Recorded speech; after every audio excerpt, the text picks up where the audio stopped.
The following podcast is pre-recorded.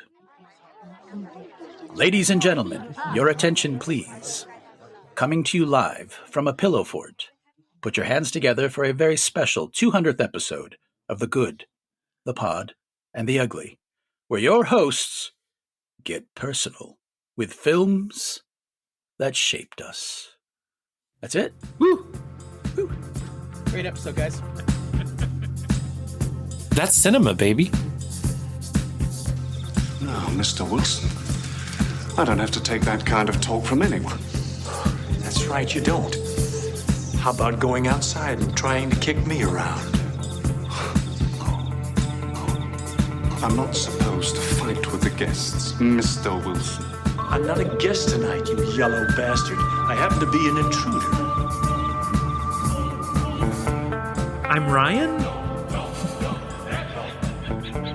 Hi, Ryan. I'm Ken. Did I do that right?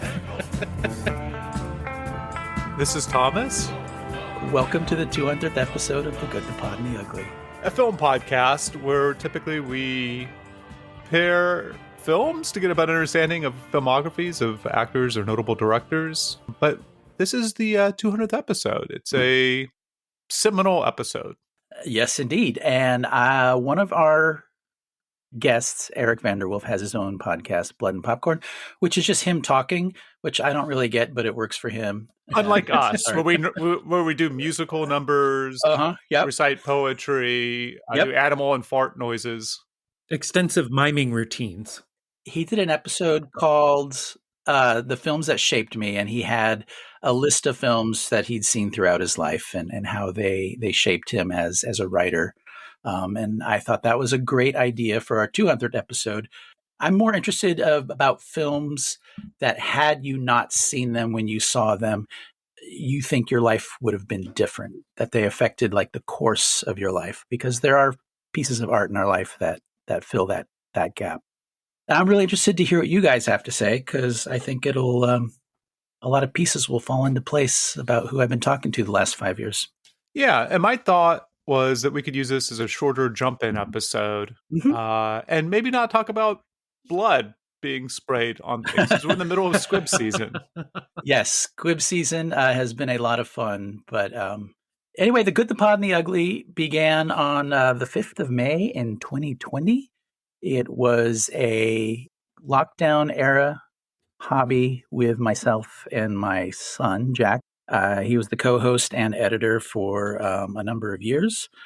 That first day, we released 2 episodes on the same day. There was Richard Jewell paired with The Revenge of the Creature, and Rawhide paired with The Mule. And we had 3 seasons of Eastwood comprising of 35 episodes. After that, in season 4, we got the first Ryan theme song. Hi, Ryan.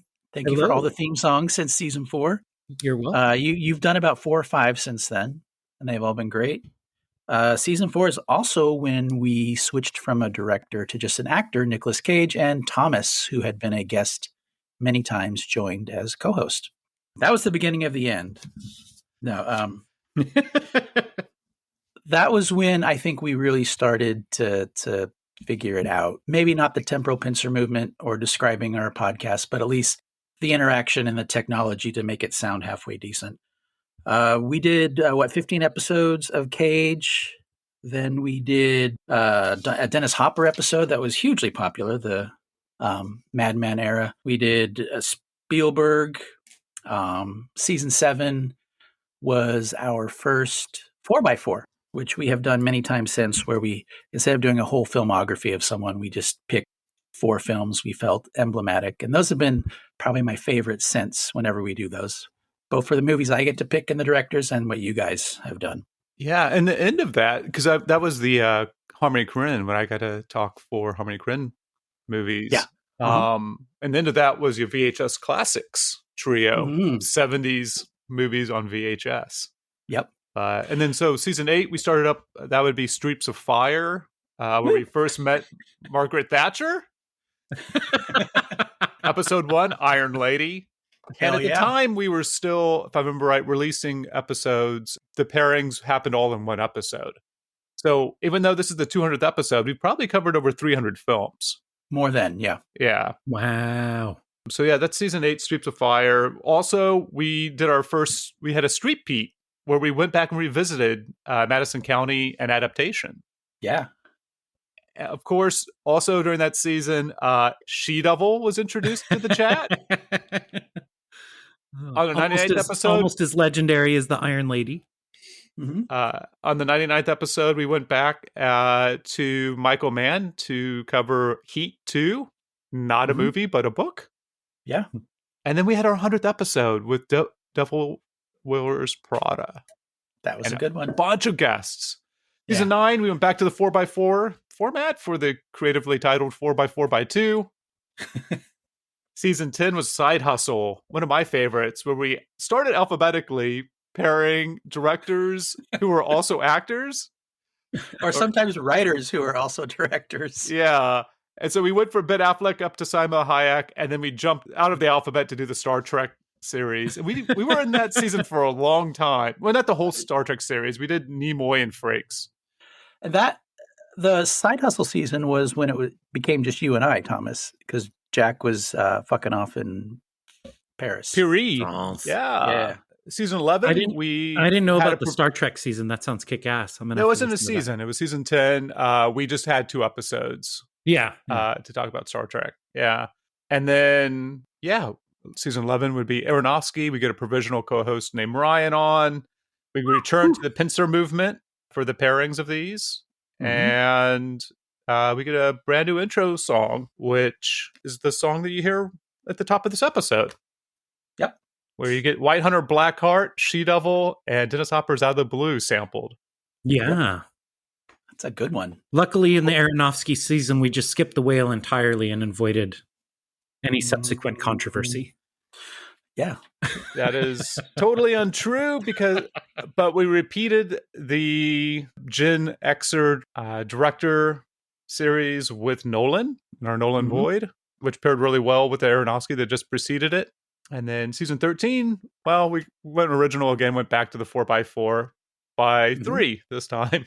Season 14, the Redux season, we went back and covered previous podcasts that we had done and previous movies we had watched, or in case of one provisional co-host, then made host, watched for the first time. The Whale. And right now we're in the middle of our Squib season. We just covered Clear Cut, and we'll be doing To Live and Die in LA next week. To live and die in LA. There, I did it for you, Ryan. Die in LA. It's really amazing that we're still doing this, even though lockdown ended quite a while ago. What? No, you can go, guys. Thomas, you can go outside. Thomas, go outside. You can touch grass. It's okay. With gloves and a mask? No. Roll around in that shit. What about Antifa? Portland's on fire. You can go breathe on the mare and everything will be fine. Yeah. Along the way, we've had a lot of podcast lore. We just mentioned the Iron Lady, Margaret Thatcher's ghost, being a frequent commenter. I think the Eastwood seasons, we were addressing the last human or an alien species discovering an empty planet, and our podcast was the only thing representing all of human history. They were listening to it. We also tried to figure out where the Rat in the Pocket was. Rat in the Pocket was a classic. Yeah, that was from the Eastwood, from the very first Eastwood, The Revenge of the Creature. Yeah. Oh, the Cage season. You remember we did the how to improve the film if... Oh, man, I'm blanking on it. How am I blanking on one of my favorite films? It was adaptation. Adaptation. It's the twin brother. Uh-huh. How would the twin brother had finished the movie? Yeah. Yeah, that was funny. He's great with structure. We've had our feud with Jeff Bezos, my ongoing feud with Letterboxd. We had a ticking time clock. She-Devil has somehow persisted like a malignant tumor. Bryan Singer seems to come up a lot. I don't know, but no one knows why. Hey, thank you for that curated list. Yes. So this is films that, like, originally I think we were going to do 5, but that we wanted a shorter episode, so we went to 3, which is very difficult. It was tough to pick 3. Pick 2 was easy, 3 was hard. I'm going to go first, right? Yeah. And I have 2 bonus questions that I want to hear from you guys because I'm really curious, and you could think about this while I'm talking about my films. Musicians or bands 3 that also shaped your life. I don't want a novel about why. I just want a list of 3, and similarly 3 authors that changed you as well. So we're going to add those just so the listener can get to know us a little better. You guys okay with that? Sure. Okay. All right. So I'm sorry, that's just my normal stare. Yeah, Thomas the Zoomer is another bit that seems to have gone on a long time. I am going to start out with a film from 1986 that I saw in 1987. It was a movie I had read about, and I thought it was a small town murder mystery. A small town murder mystery like all 10,000 series on Netflix about a murder in a small town, and detectives come in and there are secrets in the town. That's what I thought I was getting into. It was a midnight screening in Seattle. My brother and I were with my dad, and I said, "Oh, this Blue Velvet. It's supposed to be really good. Good murder mystery." My brother did not go. I have a twin brother. We are estranged at the moment. And my dad to this day says, "You know what? If Jimmy had gone to see Blue Velvet that night, I think things would have turned out different." So yeah, we went to Blue Velvet. Yeah, for him. Okay. Yeah, because anyway, we went and saw Blue Velvet, and it was a packed house in the University District. And when the movie starts, I was expecting one thing, and then when Jeffrey finds the ear and the crowd starts laughing, I was like, "Why are these people laughing?" It's like, "Where'd that ear come from?" But then as the movie went along, I could feel my brain getting rewired as the movie taught me how to watch it. It completely opened up creatively my world about taking something that feels like a standard genre and then turning it on its head, putting something personal in it, and completely changed, I think, me going forward. I tried to write stuff like Blue Velvet afterwards. When Twin Peaks came out a few years later, I was like so proud that mass audience was finally getting to see what I knew from that film. And I still love it to this day. That's David Lynch's Blue Velvet. So we should watch it, you're saying? If you have not seen David Lynch's Blue Velvet, it is one of the all-time great writer-director, shortest distance from his brain to the screen. Not a lot of intermediaries, busybody producers, different people talking about vision or edits. Can you hear that? That's my wife laughing at me from the other room. Ken, do you know the term scopophilia? Explain it to me. It was, Freud was around at the dawn of the pictures age, and he thought that movies were totally perverted, and he thought that they were based around the idea of a fetish for watching other people suffer. And I feel like Lynch and Blue Velvet in specific, like, really digs real deep into those kinds of ideas. What do we like about watching, and what are we willing to put up with to watch it? I was just going to say, for my 2 cents, the chicken walk. Yes. I think I've never seen anything like that in a film, and it's one of the great moments in cinema. It is a great chicken walk. I completely agree. And then there's that moment at the end where the cop has been shot in the head, and he's just kind of standing there, and his hand moves out, and it doesn't make sense in a logical real world sense, but the uncanny ability to have something like that within. If you had read the plot of this, I would have been right as a 16-year-old going into this movie. It's just a small town murder mystery. But I mean, it's the details. It's Dennis Hopper. It's the weird shit with the 2 guys at the hardware store. Yeah. And how Jeffrey, and you see him tapping the number of fingers he's holding up. He's like, "I still don't know how you do that." I think about that stuff all the time because there's such weird little touches, and Lynch completely created a world here. And the fact that De Laurentiis let him do it because he felt bad about what happened with Dune is just one of those crazy things that almost couldn't have happened. Yeah. Given the amount of freedom he had, and obviously the film is now a classic. Everybody's seen it. So that's the first one. And then the second one came out a year later, 1987. So I would have seen it probably, probably 88, maybe. I probably had to rent it from a video store in Ashland, Oregon, which was like 35 miles away from my house.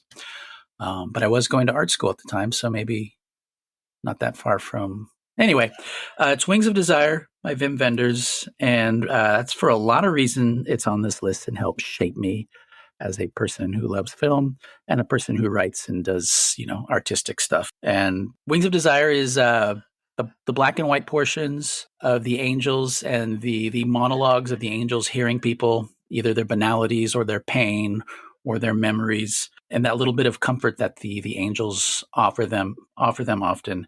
One of the most beautiful humanist movies and spiritual, even if you aren't a Christian. I'm not a believer, but I find it really spiritual when I watch this movie. Wenders at that time had Henry Aleken, who was an old school cinematographer who did like Cocteau's Beauty and the Beast, Roman Holiday, and he also did The State of Things by Wenders, which I want to talk about in a second.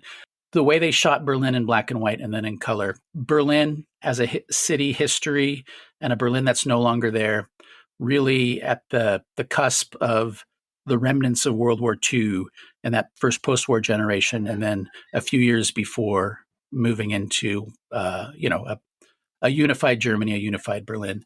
It's a piece of time, and the biggest thing about it is it introduced me to Nick Cave, who I became completely obsessed with, and I was like a full-on Nick Cave fan from about then to 2013's Push the Sky Away. I've kind of fallen away a little bit. I still like his music. I'm not a big fan of him and his AI opinions or his Israel opinions, but that music, especially when I was in my late teens, discovering Cave, hunting down his albums, which were really hard to find at the time, really shaped my identity. Sometimes at that age, you are like the bands or the work that you listen to, it becomes a part of your identity.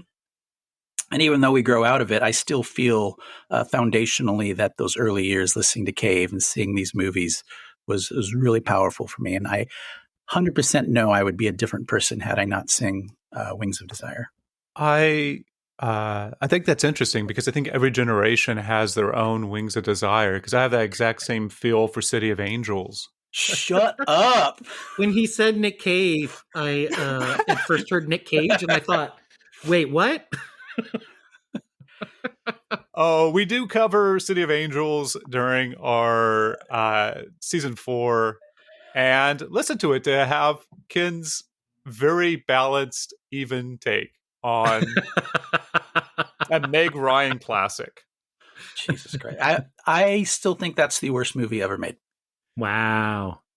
And it's because the movie it's based on is one of the greatest, and how they mess it up so specifically is everything wrong with Hollywood. But it also got you listening to Creed, so even worse. Yeah, it got me into Creed, right? So as an aside, early 90s, and this leads to my third film. The early 90s, I had moved to Portland in 1994. I worked as a projectionist, assistant manager at the Coin Cinemas. That used to be a movie theater in the Coin building in downtown Portland. That's Coin with a K. And I worked with an usher who worked there 2 days a week, and he basically did it to get free movies at all the Regal theaters. His name was Bill Corrigan. He's been passed away for 25 years, so I think it's okay if I mention his name. He was an older guy. He was a short, round, bald guy with a fun, almost penguin-like cackle of a laugh. And he was obsessed with, twinks. I learned a lot about the gay hustler underground of Portland by him. And because I was like 6'4" and not his type. Adult, I was totally not his type. But we totally, as far as movies went, we were like simpatico. And he was a Wim Wenders fan, and he had a Laserdisc player, and he had a bunch of Wenders films. I was renting him at the time from Movie Madness, shout out. Woo. And he lived in an apartment on Hawthorne and like 36, one of those grungy old apartments, second floor. And I was courting Jack's mom at the time, and she also worked at the theater. And a bunch of us decided we were going to go to Bill's place and watch The State of Things on Laserdisc. If you've ever seen State of Things, if you don't know what you're getting into, it will bore the living fuck out of you. But if you know what you're getting into, it is beautiful. It's great. But one of my fondest memories of this Wenders phase I had in the 90s was that experience of watching that movie and Bill and I being totally crazy in love with the cinematography, the story, really an early slow cinema classic in my book. I guess But that leads. Mm-hmm. Go ahead. Oh, I was going to ask for 2 points of clarification. Yeah. One was Movie Madness renting Laserdiscs at the time? No, he owned them. He Okay. owned a Laserdisc player, and he had an amazing collection of Laserdiscs. When he passed away 4 or 5 years later, his equally impressive jazz collection, Laserdisc collection, CDs, etc., were all donated to Multnomah County Multnomah Library? County Library. Yeah. Hey, shout out. Shout out. Yeah. That's yeah, a he bit. was he was I still think about him all the time. He was a wild guy, and he would tell me stories about these gay hustlers.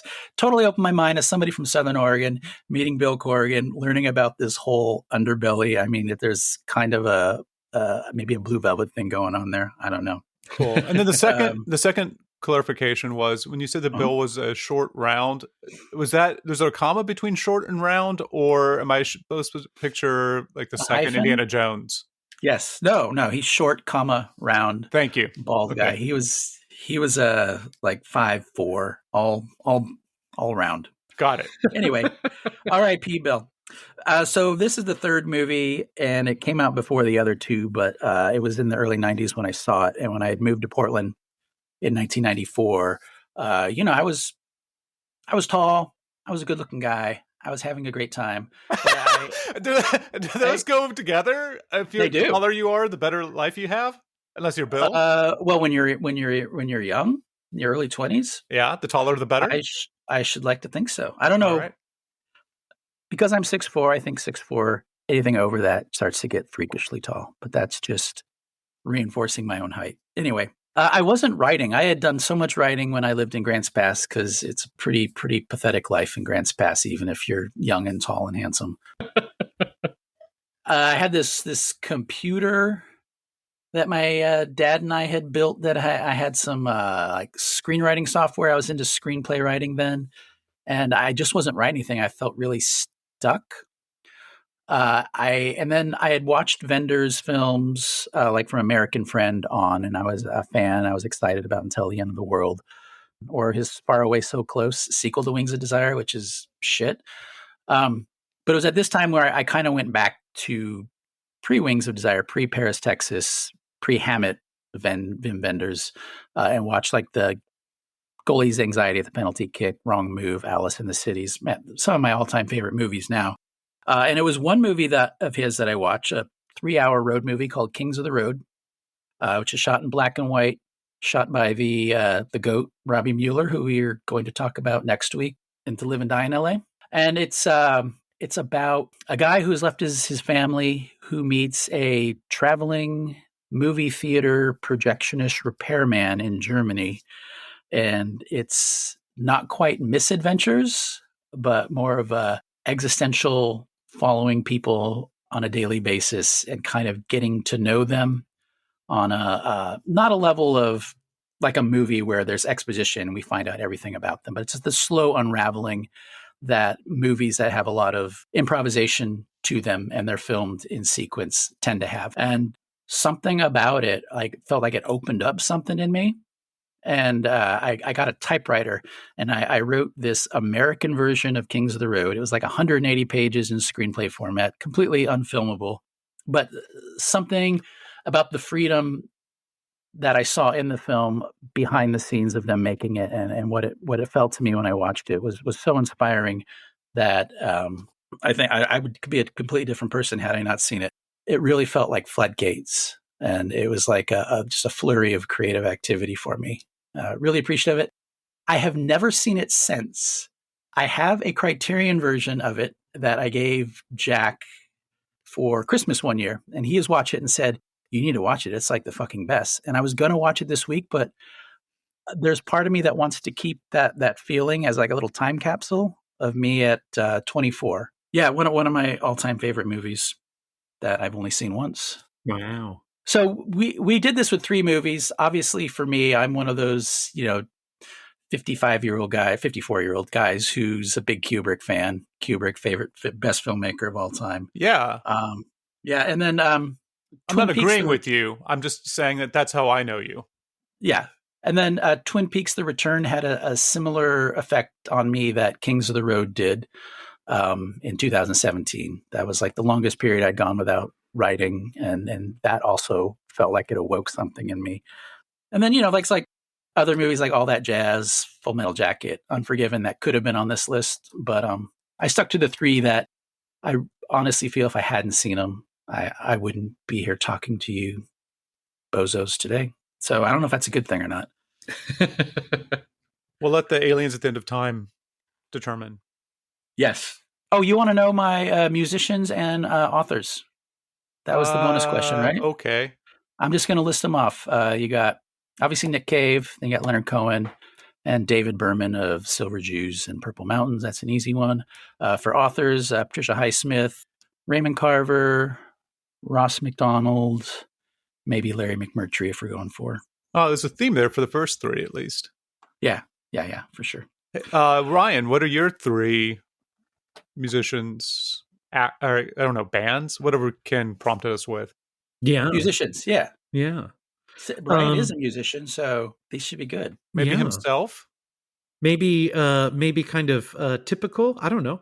Sleater Kinney and Riot Girl in general clued me into both feminism and the Pacific Northwest, which both are central to me. Radiohead is just great. The Beach Boys. What gets better than a Beach Boys harmony? And for authors, I would go with Philip K. Dick, David Foster Wallace, and George R.R. Martin. Wow. You have the backs of all those books in your library. Yeah. That's a bit from RoboCop. That Ryan only reads the back of books. Yes. Yeah, it's true. I think for me, Sparks, Pixies, and Talking Heads. And I'll talk about Sparks whenever I maybe talk about why I chose the ones that I did. Oh, but from also kind of like Flaming, I'm going to also talk a little bit about Flaming Lips, maybe to intro mine. Yeah. The big difference between, what is it, Vaseline? What she uses Vaseline? What's She that don't song? use jelly? Yeah, she don't use jelly. And then Yoshimi versus the Robots? What's the song? Okay. Anyhow, Ryan, I don't know. You want to say my authors, Robert Cooper, William S. Burroughs, and David Mitchell. Excellent. I don't even know Cooper and Mitchell. Coover. Yeah, Coover does like genre. It's a little hard to say. It's definitely metafiction. And if you want something quick to read that's hilarious and tragic, Charlie in the House of Rue takes Charlie Chaplin and acts like he is a actual person living in his creations. And it's terrifying and terrible. But Ryan, you got 3 films. I do. So the first film, I should say that I wouldn't necessarily call any of these 3 my favorite on any given day, but they are, to Ken's question, the films that I think have shaped me more than others and how I approach film and to some extent the world. The first one is 1971's William Wonka and the Chocolate Factory. Willy Wonka is one of only 2 things that 3 generations of men in my family agree on. The other is Looney Tunes. So when I was a kid, oftentimes Looney Tunes or Willy Wonka might be on the TV.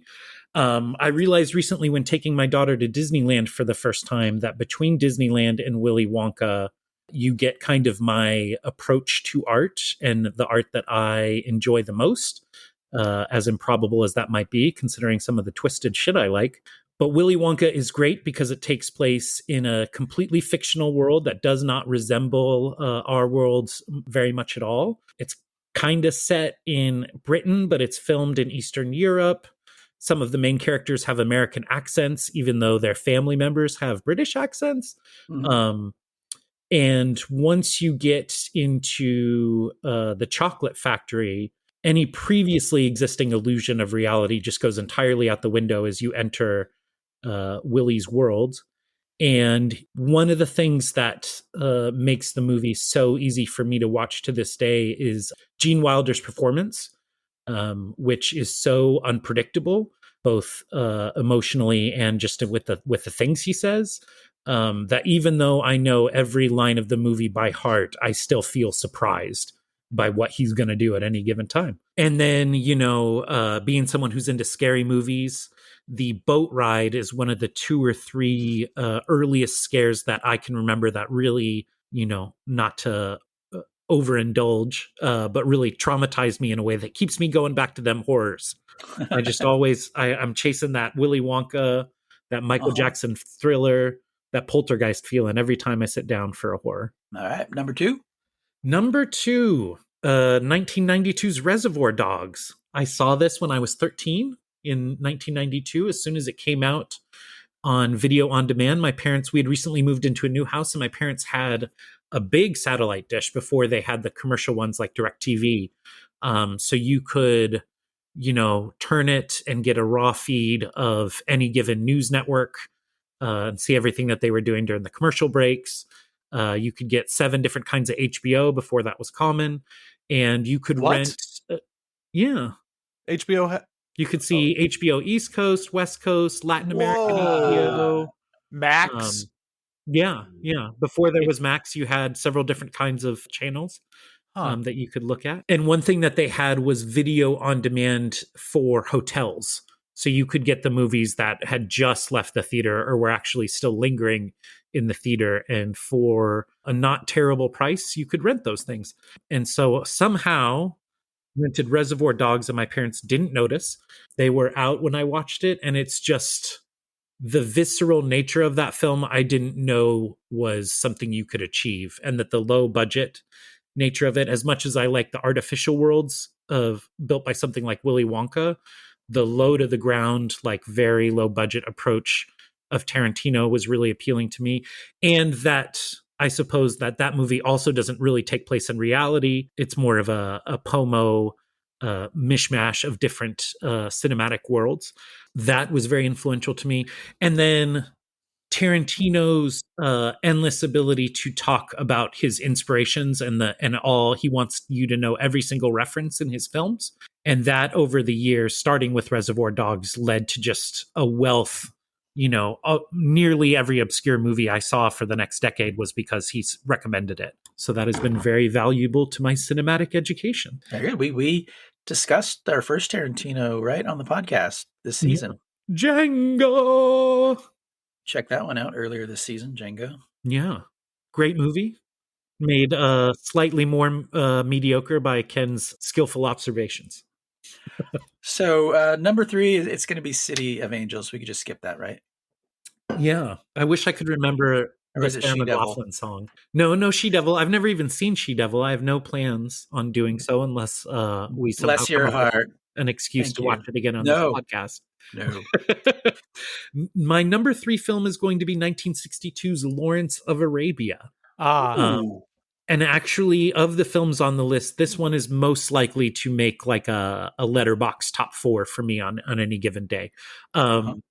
Lawrence of Arabia has some real problems. There are no speaking lines for women throughout the entire film, which is kind of just really impressive when you think of the scope of the film. And you have a lot of brown face going on. We got Alex Guinness pretending to be Syrian. We have Anthony Quinn pretending to be Bedouin. It's just real hairy in that sense. What drew me to it, and I kind of at the time I had just graduated from college, I was living downtown, and the only video store, I didn't have a car, so I couldn't get to Movie Madness easily, and the only video store near me was a tiny Blockbuster Video that was in like a storefront the size of a Starbucks. So you had maybe 500 movies in there total. So I just kind of ran the jewels on that place and watched pretty much anything that seemed interesting. Lawrence of Arabia is one of the last ones I got to because I thought I knew what it was. I kind of thought I knew what every movie made before 1969 was. Just by looking at the box and knowing my impressions of the era. And so I thought Lawrence of Arabia was going to be a beautiful movie about a white savior who liberates Islamic folks in the Middle East. And I thought it was maybe the first white savior movie. And it is sort of, but it should have been the last white savior movie because it spends its entire runtime building up and then tearing down Peter O'Toole's Lawrence, who starts off as a weirdo, who somehow made it into the army and is just kind of being a weird guy.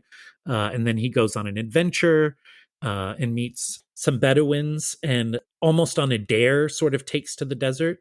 And then as he becomes a military leader, he starts to think himself perhaps a god before being beaten and perhaps sexually assaulted, and then getting tricked more or less into turning into every other white savior who's tried to tackle the Middle East, which is ultimately you just come away exploitative and kind of slimy. And that arc of that character is so impressive. And the movie is so, it's so, you can feel it's so tangible. Everything, the sand, it feels like you are in the desert with Lawrence. And the level of complexity in a portrayal of a character I'd never seen before.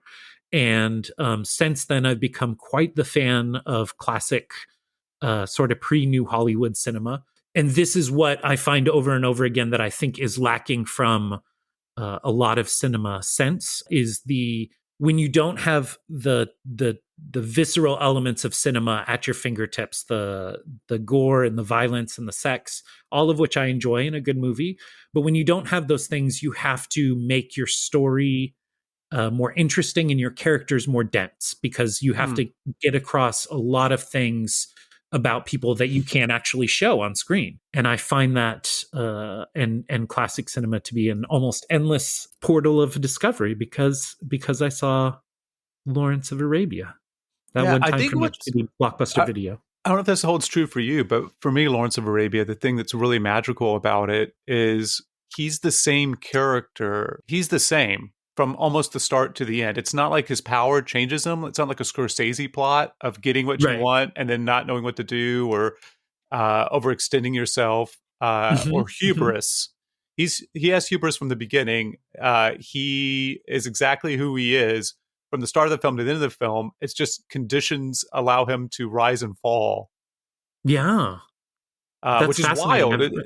Yeah. The look of the film, when the Scorsese meme of This Is Cinema, visually Lawrence of Arabia is one of the 4 or 5 movies that pop into the head of anybody over the age of 40 anyway.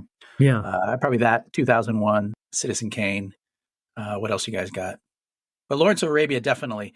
Yeah, the being from the desert, although obviously not anything like the desert in Arabia, the way he captures the sand dancing on top of the dunes is just astonishing and so beautiful, and the type of thing that you see in the desert that people who are not from there can't imagine the beauty that can be in those harsh environments. Before I pass it off to Thomas, and Thomas, I just want to shout out I've never noticed that about Lawrence's character, but you're 100% right on. And that the next time I watch it, it's something I'll be thinking about. Same. Thank you, Thomas. I was real torn about picking Lawrence of Arabia because I did see it quite some time ago and I don't have anything more recent in my viewing experience.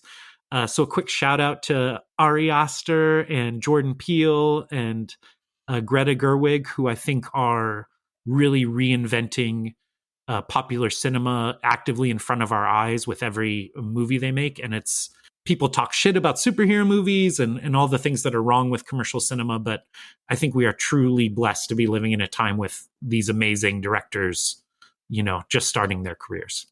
Mm-hmm. Yeah, it's not the end of the world. And it feels like with the Fast and the Furious and the MCU movies and the Zack Snyderverse and the late teens and then the contraction because of COVID.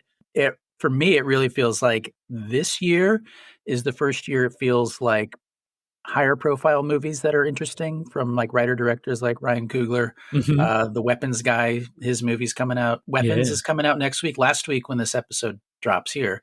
Eddington. These are movies, it feels like I have choices every week. Yeah. In the middle of summer, and it's not just the same shit. And this is really the first time I felt that since like 2019 or before that, because maybe going even further back to like 2013, 14 is the last time it felt like it, because we became so homogenized with the same 2 or 3 blockbusters. It was pretty dire there for a while. And then COVID and the theatrical to streaming model. Anyway, Yeah. Thomas, I digress. Oh, I'm It was sorry. a good digression. No, I'm awake. What's the question? Your 3 movies. Oh man. So this is tough for me because like I was thinking like influences, things that change me. Like for comedy, that'd definitely be like Shaun of the Dead adaptation in either the documentary The Aristocrats or Oh my God, Hot yeah. Shots Part 2 or The First Naked Gun. Like those are Yep. all just amazing pieces of comedy. They're just like cinema based. It's hard to ever recreate. Creatively, I would say things like Five Obstructions, the Lars von Trier film, where he has the director redo his original short film 5 different ways. Starship Troopers and Memento are like creatively where I'm at. But I was like, man, I didn't want to. I want to give people an insight into me, like as far as movies that if I am feeling down or lonely, or I want to recommend a movie, or a movie that, as my partner and I say, we wish we could watch again for the first time because it was just so magical watching it that first time, and then every time watching it again, it's not like we're chasing the dragon. We're not trying to get that initial rush, but we're trying to like. It's such a good movie.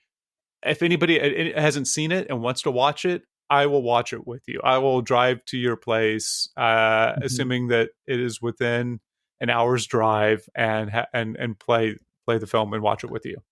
And be quiet. I won't quote the film the whole time. Even though that's what I was doing on some rewatches this week. Was I was doing a little bit of like housework or whatever, and just saying the lines as people said them. So some of those movies that could fit in there that we covered on the podcast, so I'm not going to talk about today, weren't my 3 that got booted, were be Raising Arizona, Gummo adaptation, Hedwig and the Angry Inch. And I think Unforgiven was a film that I when I watched, I was like, oh, this is an adult film. Like not a porno, of course, but like I don't know how serious of cinephiles anybody in my family exactly is. But watching it on my grandma's VHS collection, which also included the Star Wars and the Indiana Jones initial trilogies, I was like, "Oh, this is a important film, and like in a film that's dealing with like adult stuff, and I can get it, but I'm not fully getting it." All that said, none of those are my top 3. Even though Buckaroo Banzai would have been, Dawn of the Dead and Dial Code Santa / Game Over / Pierre Noel / Deadly Games, the French film. All 3 of those films like had me realize that even though I'm an adult, like there's a lot more stuff out there that I have that's to be discovered. So the actual 3 movies, I'm just going to say their names. I'm not going to go deep into them unless you have questions. But I ended up going with Harold and Maude. 1971's Harold and Maude, directed by Hal Ashby. Dog Day Afternoon, 1975. And I was like, shit, I have 2 70s films. There's a lot of things I like Invasion of the Body Snatchers. But that's not it's so great. It's so good. The 1970s Invasion of the Body Snatchers is amazing. But some people don't like horror movies. And like, I can't necessarily recommend, like I can enjoy that a little bit like comfort food, but it's not going to hit the level of these other things. Cabaret and All That Jazz, same thing. But again, it's like it's another 70s film, and I don't want to do a third 70s movie. I was going to say Boogie Nights because I really enjoy Boogie Nights, but then I realized like, man, it has that Scorsese character arc that kind of leaves me a little bit empty, and it's the simple characters. Like I love the ensemble cast, I love so much about it, but really the movie I ended up landing on that does something similar as far as ensemble cast, and it's a movie that I can just drop into at any moment. And I love the characters, I love the realism of the setting, but also the heightened camera work. And I can't believe it's a first film. Do the Right Thing. Oh.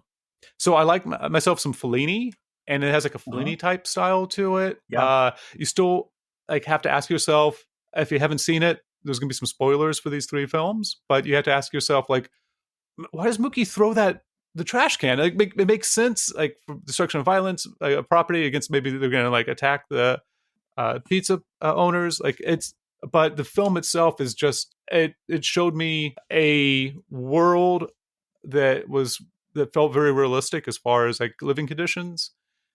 but in a style that was so that's nice and heightened, but also is like subjective POV. And it was just something I hadn't really ever seen in film before at the time I watched it. Yeah. Good pick. Yeah. Great, Harold great Ahmad, movies. Harold Ahmad, the end of that film is beautiful and sad, and all the things you can do in cinema. Watching it this last time, I was like, man, this is basically a music video. I love all the Cat Stevens songs, and there's so much song in it. But then you have all the visual gags like you would have for, Shaun of the Dead or a number of the other films I mentioned. It's just great comedic parallelism and timing.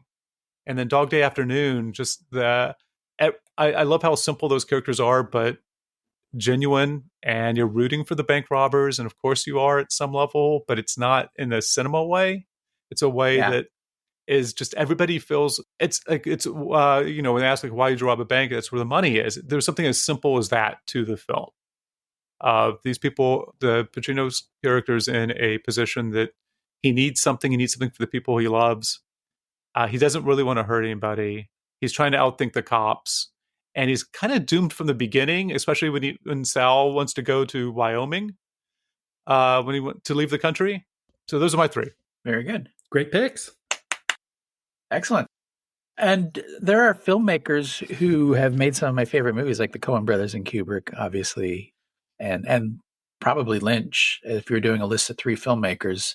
Because I think my four favorites on Letterboxd, like Ryan was saying, they're not necessarily, I don't think they're the best movies or the movies that shaped me. They're just my favorites. The Long Goodbye, All That Jazz, Blue Velvet, and Barry Lyndon. So it's interesting distinction between films I feel that shaped me and movies I watch again and again, and filmmakers I continually return to. Yeah, I would also say that I think I picked the three films I did because I'm not sure if we would ever cover them on the podcast or when we would.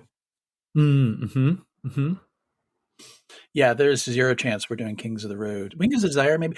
Oh, shout out to my daughter. I was asking Annabelle, they're 23, three films that shaped them. One of them was Portrait of a Lady on Fire, but the other two were Blue Velvet and Wings of Desire. Wow. So the apple doesn't fall far from the tree. And Jack, who originally said he was going to be here, his three films were Song of the South, Birth of a Nation, She Devil. Oh, fuck you. those are the three films that, so you're welcome, Jack. We'll have to ask him about Song of the South next week. Zippity-doo-dah. I'm the only one amongst us that is old enough to have actually seen that movie because they replayed the Disney movies every 7 years in theaters. This is in the 70s before VHS. So I physically watched Song of the South in a movie theater in the 1970s. Wow. Traumatizing. I just saw the songs from it on DTV, Disney's afternoon fake MTV program. Oh, they play songs from it, but the film will never be seen again. They'd break out all the songs from the different Disney movies as music videos, and so you'd get zippity-doo-dah. I just logged into Truth Social. President Trump said, "What is wrong with these woke companies? Re-release Song of the South? Yeah. Make America Great Again." Okay. So maybe we'll get to see it again. I wish he would make them release movies in the white puffy box again. I always like that white puffy box. Yeah. What? That was a vibe for sure. That the VHSs came in. Those big, okay. Chunky boxes. My grandma had all of them. Thank you guys for doing this very special 200th episode. I feel like I know you a little bit better. Thank you. It was a fun thought exercise. For sure. Yeah, and since I'm on Letterboxd, I guess it gave me an opportunity to say something about a bunch of films that I like, sneaking into just three. You did a good job. You integrated it well. It was good exposition and simultaneously character. And you didn't go long on anything. You talked about so many things, and we're very brief. Yeah, awesome. Rate me 5 stars. We'll be back next week with the second half of our Clear Cut To Live and Die in LA pairing. To live and die in LA. All right, excellent. Well, 5 years, 200 episodes. That's pretty good. Woo! Thank you guys. Thank you for the theme songs, Ryan. All of them for the past They're fun. It would have been 4 of the 5 years. I guess we've had Ryan theme songs, so thank you. Yeah, you're welcome. Does someone have something funny to say to sign us off, Thomas? Keep listening. No, don't stop listening. We're still recording. Yeah, never stop listening. I don't hate it. I just don't know why you strayed from the formula. You bastards! In case you don't know it, Bob, I'm an artist! And I must reflect that in my rhyme.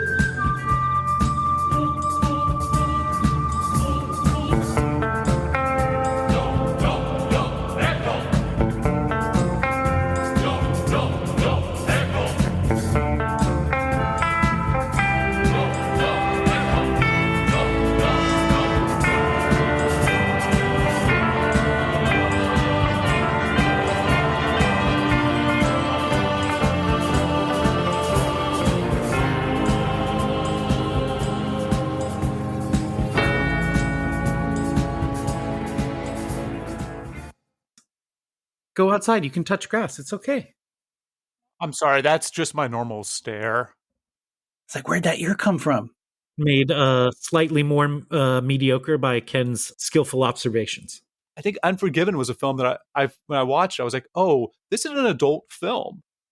Like, not a porno, of course,